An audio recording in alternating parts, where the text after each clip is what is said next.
ازيكم عاملين ايه؟ هعمل معاكم النهارده الكشري المصري بكل تركاته وكل الحاجات والاسرار اللي هتخلي طعمه احلى من بره بكتير. كل اللي هيدوقوا بالطريقه بتاعتك اللي هتعمليها دي هيدمنوا من ايدك، صدقوني طريقه ناجحه جدا. لو حابين تشوفوا انا عملت الكشري المصري الجميل ده والدقه بتاعته والكلام الجميل ده، شوفوا كملوا الفيديو وشوفوا انا عملت الكلام الجميل ده كله ازاي. اول حاجه هنحتاجها معانا هنا حمص منقوع اهو. انا نقعيه من قبلها من بالليل مثلا اهو، بس صفيت من عليه الميه اللي كان منقوع فيها وغسلته وحطيت عليه ميه نظيفه. ومعانا هنا عدس بجبه برضو ما كنت نقعيه قبلها يعني بربع ساعه كده، دلقت من عليه الميه اهو وحطيت عليه برضو ميه نظيفه. هنحتاج بقى مع بعض للاتنين حبه كمون اهو، نحط يعني حوالي معلقة صغيرة من الكمون عليهم هما الاتنين، معلقة صغيرة من الملح عليهم هما الاتنين برضو، ومعلقة صغيرة من البابريكا. انا بحب البابريكا بتديله لون حلو وطعم حلو. بس كده، وهنولع عليه على النار بقى لغاية لما يغلي. هنوطي عليه ونسيبهم يستووا براحتهم على ما نكمل بقية الحاجة بتاعتنا. البصلة اهي، بصلتين متقطعين ترانشات بالشكل ده، هحط عليهم معلقة دقيق على معلقة نشا وهبدأ اعملهم كويس كده بالدقيق والنشا، بيخليه مقرمش يبقى لونه ذهبي وجميل اهو بالشكل ده كده.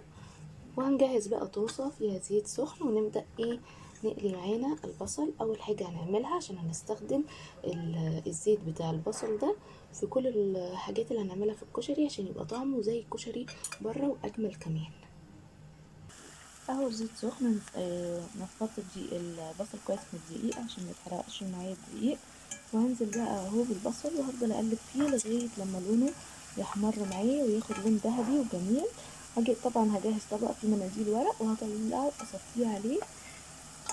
على بقى لما البصل يتحمر معايا هجهز الثوم اللي هعمل بيه الصلصه، وهبدا معاكم اقول لكم هنعمل ايه بعد ما البصل يتحمر. ادي البصل معايا اتحمر، شايفين لونه ذهبي وجميل ازاي ومقرمش وجميل جدا. نبدا بقى مع بعض في نفس الزيت، نقصت حبه زيت في بوله صغيره كده، دول هستخدمهم بعد كده، وسبت بقيه الزيت في الطاسه وهنبدا نحمر فيه الشعريه بتاعه الرز. معانا هنا كوبايه وربع من الشعريه نزلنا فيهم في الزيت بتاع البصل اهو، هنبدا نحمرها.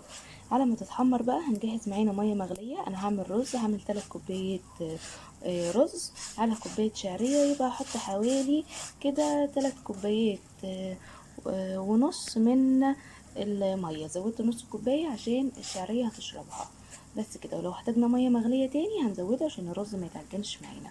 هنحط بقى الميه تغلي على ما الشعريه تتحمر، عشان اول لما تتحمر هننزل عليها بالميه المغليه. الشعريه اتحمرت معايا بالشكل ده، هنزل بقى بالميه المغليه عليها.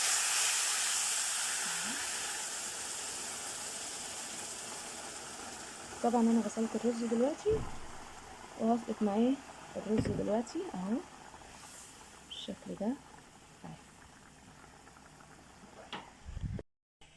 ادي الشعريه اهي، هننزل بقى عليها بالرز اهو بعد ما حطينا الميه المغليه. طبعا هننزل بالرز، انا عامله 3 كوبايات رز على كوبايه شعريه اهو.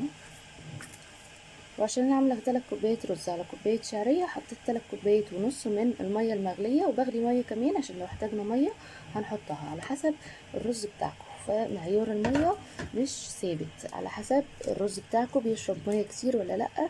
بس انا زودت نص كوبايه عشان الشعريه بتشرب الميه بتاعتها اهي زي ما شايفين كده.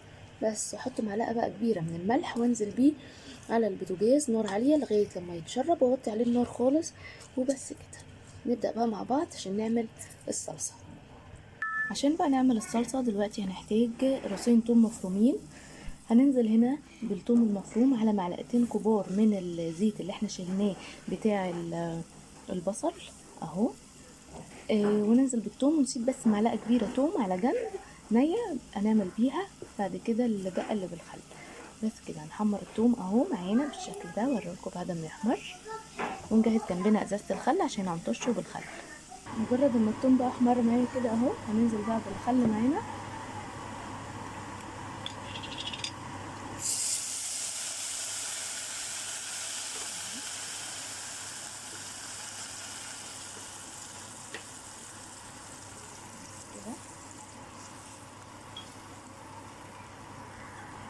وهنحط بقى معانا الملح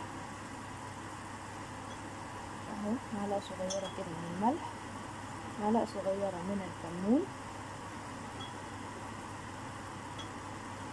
ومعلقة صغيرة من البابريكا بس كده. وهنقلبه ونسيبه يغلي مع الخل كده يعني حوالي 5 دقايق، الخل يقل شوية، ونبدأ بقى نحط عصير الطماطم بتاعنا اهو. سيبني 5 دقايق بالشكل ده، الخل نشف من عليه شوية بالشكل ده، وخد طعم التوابل معانا. نقصت معايا مغرفتين كبار من الكبار، مغرفة الاكل الكبيرة، وسبتهم على جنب عشان هعمل بيهم الدقة. هننزل بقى بعصير الطماطم اهو، نزلت بعصير الطماطم، نقلبه بقى كويس مع الثوم والخل، وهنغطي عليه بقى ونسيب الطماطم لغايه لما تتسبك خالص معايا. وبس كده. يستحسن نبدا بالطماطم بحيث ان تاخد وقتها في التسويه براحتها. بس انا اوريدي عصير الطماطم ده انا كنت حاطاه في الفريزر ومتسبك نص تسبيكه، فمش هياخد معايا وقت، فعشان كده ما ولعتش عليها في الاول خالص. فانتوا اذا الطماطم لسه فريش وضربينها في الخلاط هتحطوها في الاول خالص عشان تلحق تتسبك معاكم وما تاخدش معاكم وقت. وبس كده. معانا بقى المكرونه اهي عشان نسلقها، حطينا ميه بتغلي وحطينا مكرونه اسباجيتي مع مكرونه مدوره اهي هتتسلق، وبعدين هنكمل بقيه حاجه الكشري.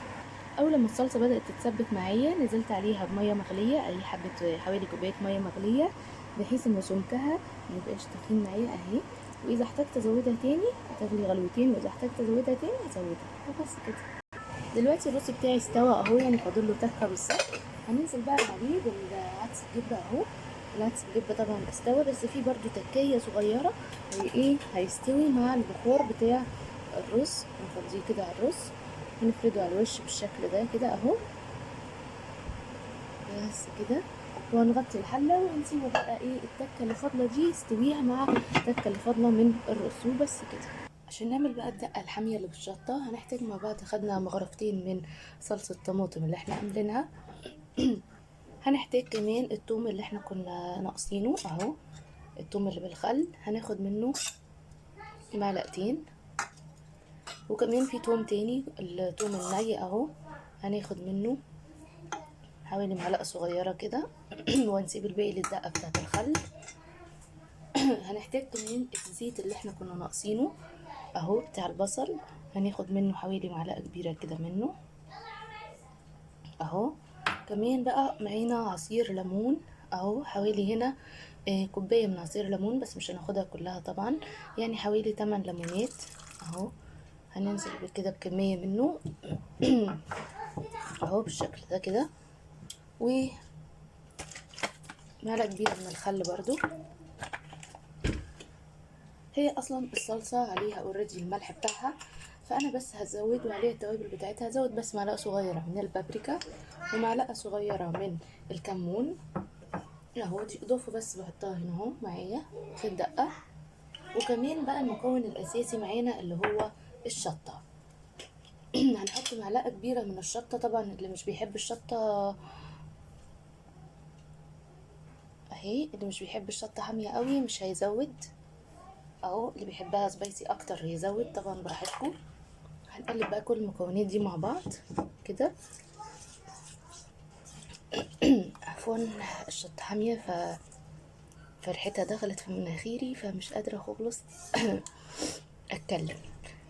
بس كده. هنجيب بقى حبه ميه مغليه، هننزل بقى بحبه ميه مغليه بالشكل ده اهو اهي. بقت كده الدقه بتاعت الشطه جاهزه معانا اهي، الدقه الحاميه اهي. طبعا هي سمكها مبيبقاش تقيل قوي زي الصلصه اهي، جاهزه كده معانا وطعمها جميل وسبايسي واخر جميل. نيجي بقى نجهز الدقه بتاعت الخل. دلوقتي بقى عشان نعمل دقه الخل معانا هنا معلقه الزيت اللي كنا شايلينها اهي. هننزل بيها، هننزل بالثوم اهو، نفضي الثوم اللي احنا كنا شايلينه اللي هو الثوم بالخل. ومعانا كمان الثوم الني اللي احنا شلناه برضو معلقه صغيره اهي. عصير ليمون اهو بالشكل ده. اهم حاجه في الدقه الليمون، يعني نقول 3 ليمونات كبار حطيناهم هنا. محتاجين كمان ملح اهو هنحط معلقة صغيرة من الملح، وكمان رشة من الكمون اهو، واخر حاجة سنة من الخل، يعني حوالي معلقة كبيرة كده خل، لا يعني اكتر، يعني قولوا كده ربع كوباية خل، لأن هي معتمدة على الخل. بس كده، وننزل بقى بالمية المغلية اهي،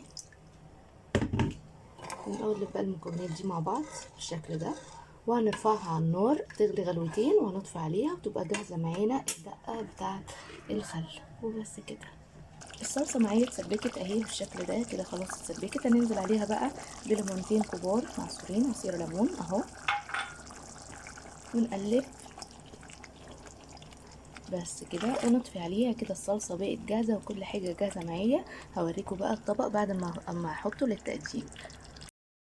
ادي شكل الكشري اهو بعد ما قدمته في الطبق. شايفين يا جماعة الجمال؟ شايفين؟ اظن هو بيتكلم عن طعمه. روعة روعة روعة روعة، لوحة فنية، جميل جدا. جربوه بالطريقة دي هيعجبكم جدا جدا.